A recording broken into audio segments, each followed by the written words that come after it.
கடலுக்கடியிலும் வீரநடை போட்டு பறக்கும் தமிழக வெற்றிக் கழக கொடி. அண்மை காலமாகவே இளைஞர்கள் தமிழக வெற்றிக் கழக கொடியை பல வழிகளில் பிரபலப்படுத்தி வருகின்றனர். தற்போது தோழர் ஒருவர் தமிழக வெற்றிக் கழக கொடியை பிரபலப்படுத்த ஒரு புதிய முயற்சியை கையில் எடுத்துள்ளார். தோழர் ஒருவர் தமிழக வெற்றிக் கழக கொடியை கொண்டு படகில் கடலின் ஆழத்தில் சென்றுள்ளார். அதன் பிறகு கொடியை பறக்க விட்டபடி கடலில் குதித்துள்ளார். கடலின் ஆழத்தில் நீந்தி சென்று கடலின் அடிநில பரப்பில் தமிழக வெற்றிக் கழக கொடியை ஊன்றி பறக்க விட்டுள்ளார். தற்போது கடலுக்கடியில் கம்பீரமாய் பறக்கிறது தமிழக வெற்றிக் கழக கொடி.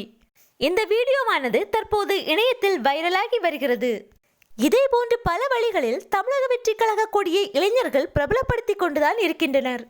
கிட்டத்தட்ட அனைத்து கல்லூரி நிகழ்ச்சிகளிலும் தமிழக வெற்றிக் கழக கொடி தவறாமல் இடம் பிடித்து வருகிறது.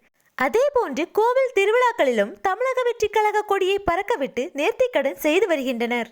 அண்மையில் வேளாங்கண்ணி மாதா ஆலயத்திலும் தோழர் ஒருவர் தமிழக வெற்றிக் கழக கொடியுடன் மண்டியிட்டு பிரார்த்தனை செய்தது சமூக வலைதளங்களில் வைரலாகி இருந்தது.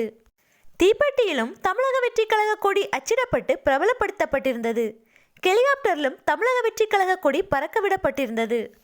அதேபோன்று பெரிய பலூனிலும் தமிழக வெற்றிக் கழக கொடியானது பறக்கவிடப்பட்டிருந்தது. அண்மையில் மீனவ தோழர்கள் படகுகளில் தமிழக வெற்றிக் கழக கொடியை ஏற்றி கடலில் வலம் வந்த வீடியோ இணையத்தை கலக்கியிருந்தது.